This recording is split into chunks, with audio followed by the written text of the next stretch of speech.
Hello everyone, welcome back to another build video. I actually recorded this video before and found out after I had done everything, after I recorded a 30-minute video, that my microphone was off. So, holy crap, that was annoying. But that video will be deleted when this one goes up. But anyway, I wanted to talk about a really cool build that I have come up with. At least I think it's pretty cool. I've played it a little bit, and I've had a lot of fun with it so far, and I wanted to share it. See, warriors have so many different options when it comes to weapons, and very few options are actually used that much. And so I like to take some of the lesser used options, the more rarely used weapons, and I like to actually make builds around them, and that's what I've done here with my build. I'm calling it the Dominating Maces build, and it focuses on having dual maces here. So that's what we've got. We've got dual maces. Let's take a look really quick at the equipment, and what I'm using is full Marauders gear. Except a few of my trinkets are assassins. I've got the Black Ice Earring as assassins and my Coral Chokers assassins. And the weapons themselves, like the maces themselves, are Berserkers stats. Other than that, most of my stuff is Marauders, right? I've got an accessory, 2 rings, a back piece, and all of my armor pieces. So that's the main thing that you're going to want. For this, you could go more focused on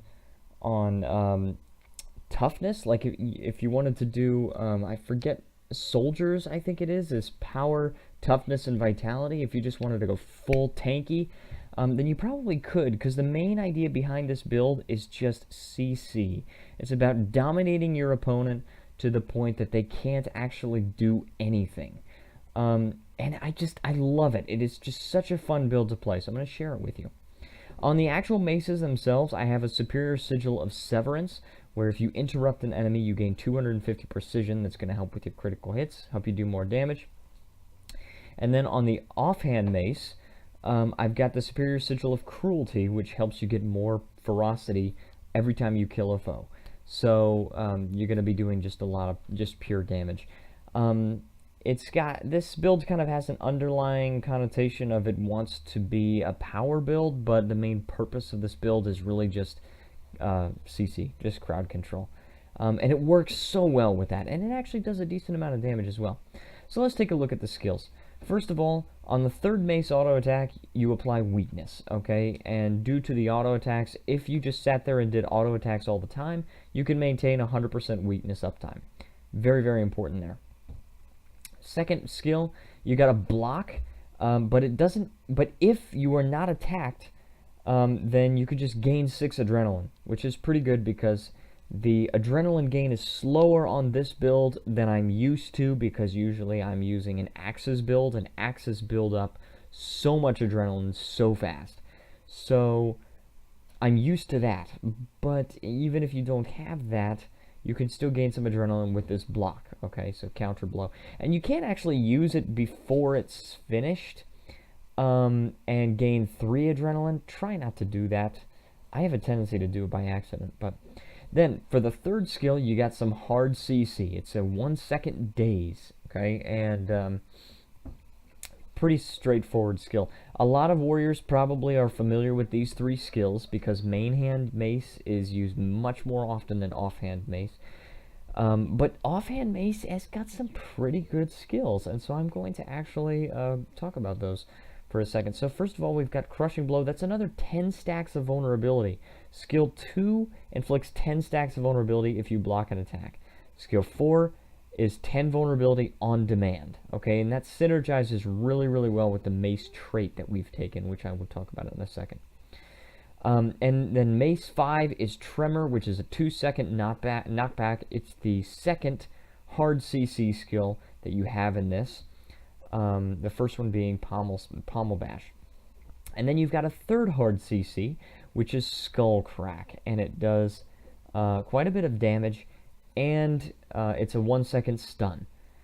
So very, very cool. What you can end up doing is when what's it called? When you use your full counter, it will then recharge your skull crack, and then you can actually use it again, which is pretty cool. So 2 hard CCs right in a row, or you could potentially do up to like 4 hard CCs, which your full counter is also hard CC. Let's not forget, it's a half-second daze. It's not a lot, but it's something.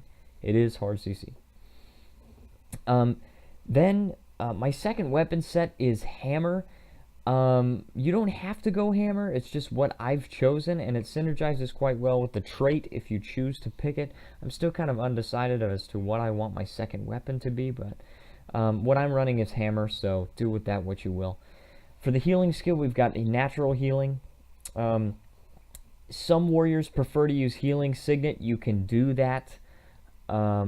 I can't use Healing Signet very well because I have a tendency to just pop it, and then it only heals you for 2300.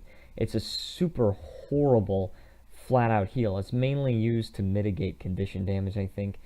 But yeah, if you want the huge healing skill all at once, then you go natural healing, which is what I've done here. Now, I usually run Featherfoot Grace for the first utility skill. In this case, I'm actually running Berserker's Stance, and that's because we've taken defense, and I'll talk about that in a second. But the cool thing about Berserker's Stance is that if you're having problems with adrenaline, you could pop the Berserker's Stance. You gain 7 adrenaline every second for 5 seconds with the trait. That is 35 adrenaline. Your maximum adrenaline is only 20, which means you can use so much that you can just pop Skull Crack, full counter, and then Skull Crack again, all within 1 stance. It's just so good. So yeah, that's Berserker's Stance. Next we got Bull's Charge and Kick. Bull's Charge is not necessary. It's not totally necessary for this build, but it helps a lot because it's some really cool hard CC. It is a 3-second knockdown. Does the most damage out of any physical skill. It also counts as a leap finisher, an evade, and with the trait, it doesn't recharge too long. So very good. I like Bull's Charge. However, Kick I would consider necessary for this build. Kick is the most readily available physical skill that you've got. Out of all of your physical skills, Kick is the most available. Because if you look at it, Kick has a count recharge of 24 seconds, which is slower than the Throw Bolas, but the Kick has 3 counts, so you can use it more often than the Throw Bolas. The Throw Bolas will max out at 2. So, plus Throw Bolas is only immobilization. It's not an actual hard CC skill. So anyway, the elite skill, you could go a couple of different options. You could go Signet of Rage, which is what I've done, to help with adrenaline because you get much less if you're not using axes. You could also go Rampage. Rampage is a really cool skill, going to give you stability, and every single one of those skills, I believe, is hard CC, and they also trigger Peak Performance, which gives you an extra 33% damage. So you've got all of that, and then plus, if the situation calls for it, usually it doesn't, but on the off chance that it does, you can also take Winds of Disenchantment if you really need a lot of boon removal. Or, of course, the Battle Standard always has a place in any situation where you might need to revive an ally quickly. So you can take that, but keep in mind it's not going to be as good if you're not going Discipline. So, yeah. There's that. So now let's talk about traits. First of all, we've got Strength. We run Peak Performance. This is so our physical skills can recharge quicker, and they can give us a boost of 33% extra damage. Just a flat bonus to damage. Very, very solid boost. And it's kind of the core of my axe build. But I think without Peak Performance, this build would kind of be neutered as far as damage because it relies a lot on damage modifiers, since the maces are not really damage weapons. They can do a lot, right? But if you look at Pommel Bash, right, it's a 1 second daze, 251 damage, base damage, compared with Throw Axe, which is 534, with the potential to do over 1,000 if the opponent is under the health threshold. So they're not really damage weapons. Like if you go like Crushing Blow is 754 damage with one hit. Dual Strike is 1,400 damage per hit. So, you know, not damage weapons. But with peak performance, it kind of boosts them up to a point where they can be decent. Next, we got Body Blow. All of those hard CC skills that you can do. I don't know if knockdowns count. And you do have one knockdown in your mace skills, and Bull's Charge is a knockdown. I don't know if knockdowns count. But all the other CC skills, at least, cause weakness and bleeding, which means you can very easily maintain 100% weakness uptime. It's kind of a defensive build, which is really cool. If you really don't want to take this, if weakness is not that important to you and you really need extra health, perhaps you're going like really glassy, like all Berserker's gear, then you could easily take Great Fortitude and get that extra 2,000 something health. It's pretty good. So next we've got Berserker's Power, and if you're taking Hammer, you could easily run Merciless Hammer. That's going to inflict some confusion. It also helps out your Hammer skills. They do more damage, because Hammer is not a damage weapon either. So yeah, but I switched to Berserker's Power recently, and I'm going to see how that works, see how that plays out. It seems like it would be better because I found that I was mostly just using Mace, and just switching to Hammer if the CC that I had was on recharge or was not enough. So we'll see. I'm going to try Berserker's Power. Hopefully that'll be better. Next we've got Defense and Cull the Weak. This is so good because first of all, it helps you maintain that 100% weakness uptime. Second of all, it makes you deal more damage if the foe is weakened. So you're basically doing 7% extra damage all the time. Just so good. Next, Adrenal Health and Defense is very useful for just passive heals. If you use a lot of burst skills, which hopefully you can with Berserker's Stance, then you'll be able to get a lot of that Adrenal Health and be able to get a lot of passive healing. Then we got Sundering Mace, absolutely required for this build. If you do not take this, this build is really going to suffer, and it's basically not even going to be worth it. But basically, if your foe has vulnerability, which 2 of these skills inflict 10 vulnerability, then it makes the stuns last longer, and it also makes your mace skills recharge faster. That's very, very important for Tremor, which without the trait will recharge in 25 seconds. It's too long for a weapon skill. Yeah, so if you need an extra source of vulnerability, perhaps these are usually on recharge, or perhaps you can't get this one to proc that much and this one's usually on recharge, then you can swap Bull's Charge out with On My Mark. It's just kind of vulnerability on demand. So if you're about to stun somebody and do a lot of CC, then just shout out On My Mark, and you can very quickly pop that 10 stacks of vulnerability on them, and then possibly pop some more if this is not on recharge, and then do all your CC, and it's gonna stun them for longer. So very, very cool.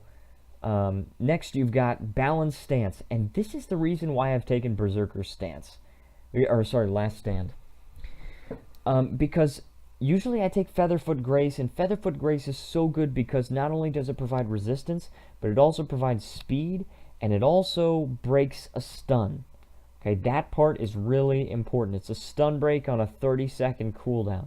Now, Balanced Stance has a 40-second cooldown, but it is a stun break, and it does provide you with stability, meaning it's kind of like continuous protection against stuns for 5 seconds.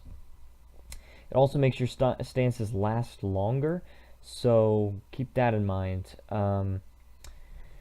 Yeah, so the Berserker Stance is going to last 5 seconds instead of 4, for a total of 35 adrenaline gain instead of just 28. It's really useful. if you didn't want to take this, you could take Rousing Resilience and then take a different stun break. Dolyak Signet, Shake It Off, Featherfoot Grace. And then you would heal and also gain 1,000 toughness when you break out of a stun. That would more than double my toughness. I actually don't know where I'm getting my toughness from. I have no idea where I'm getting my toughness from. But I have toughness. I mean, that looks like a passive effect, actually. I have no idea. Anyway, it doesn't matter.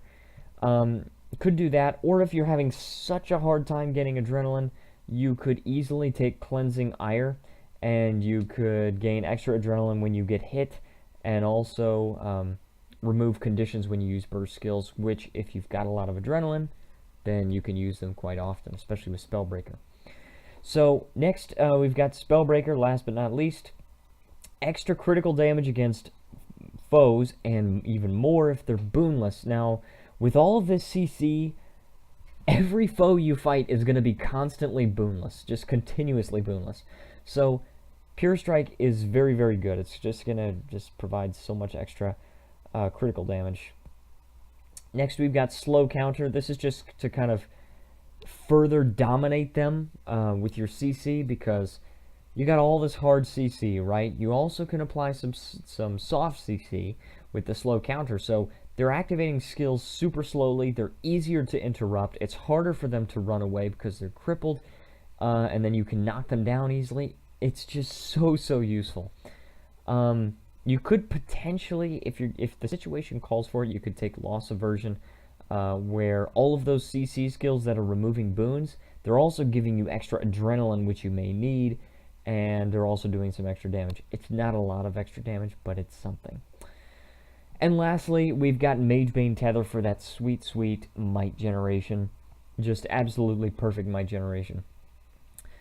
24 stacks of might just is going to help a lot with the damage, and it also provides a pull. It provides another CC skill. It is just so good. You could potentially do Revenge Counter if you're having problems with conditions. Perhaps if you take a stun break, instead of Berserker Stance, if you take like Dolyak Signet, that gives you the big fat stack of stability, but doesn't help you at all with conditions, you could instead take Revenge Counter, and that would help with that. But what I've got is the, where is it? The Berserker Stance. So that's what I'm going to be using. So those are the traits. It was requested to me in a previous video that I actually test out this build, or test out a build that I recommend. So I'm going to do that.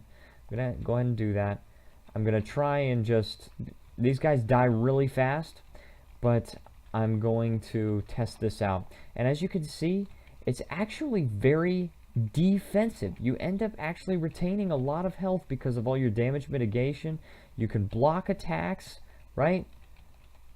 And do you see that? I just killed all those guys. I did lose half health, but I've also got 3 stacks of adrenal health, right? So, and that is the maximum, by the way. And I had the Berserker's power as well. I'm gonna keep going, just test it out just a tiny bit more. And I just tested this build in fractals, by the way, in tier 4 fractals, and it works quite well. Also, it appears as though Mace 2 doesn't actually have a time limit on it. It appears as though you just kind of just sit there until you take a hit, in which case you just block it, which is pretty cool. But yeah, so there you have it. It's pretty cool. I still haven't figured out exactly what kind of rotation I'm going to be doing for this build, but it's definitely going to be something that I want to work on, because, oh yeah, it appears it does have a time limit, but I can't exactly see what kind of time limit. Let's try it. Mace 2. Yeah, eventually it does run out. Looks like it's like 2 seconds, something like that. But yes, very cool. I love this build. You're also getting stacks of increased ferocity, so as the fights go on and everything, you're gonna get more powerful. You're gonna get extra berserker's power. You're gonna get more adrenal health, more ferocity, and everything like that. And if you need additional CC, you can always switch to the hammer and do staggering blow, backbreaker, and earthshaker. So there you have it. That's the build. I hope you enjoyed. One last thing before, actually two more things before I let you guys go. One, let me know what you guys would like to see out of this channel. If you want me to talk about more builds, I've actually been thinking a little bit about a build that could possibly use the skill Frenzy, because I like the idea of that skill, but it's difficult to find a use for it. But I'm thinking about it. But if you want more builds from me, then feel free to tell me that in the comments. If you would rather me show off different kinds of gameplay, like fractals, like my guild's raid training, I can show that off. You know, if you want me to also play other games, I can do that, because I love just playing all games. So, you know, I can do any of that stuff. Just let me know what you guys want to see out of this channel, and I will do my best to accommodate. And the last thing is that I do have a way that you can donate to me if you choose, because it would be so awesome if I could, if I can use this YouTube to kind of support this lifestyle of kind of like doing nothing with my life. But no, it's a lot of fun. It's a lot of fun to make videos, and it would be so cool if I could just do this and edit the videos more and spend more time on each video. It would be so great, and I would love to do that. So I'm going to put some links in the description if you choose to use them. Of course, not required or anything, but you know, it's going to be a possibility. I will accept. I have a Patreon. I've also got a Bitcoin wallet, a Litecoin wallet, and a Dogecoin wallet. So any of those that you feel like donating to, feel absolutely free. Or if you don't and you just want to watch, your views help me as well. So I want to thank you guys so much for watching. I hope you enjoy this build. I know I have been enjoying this build a ton. And so tell me what you think in the comments, what you're doing in Guild Wars 2, any kind of other builds you would like me to show off. And yeah, and I will see you next time.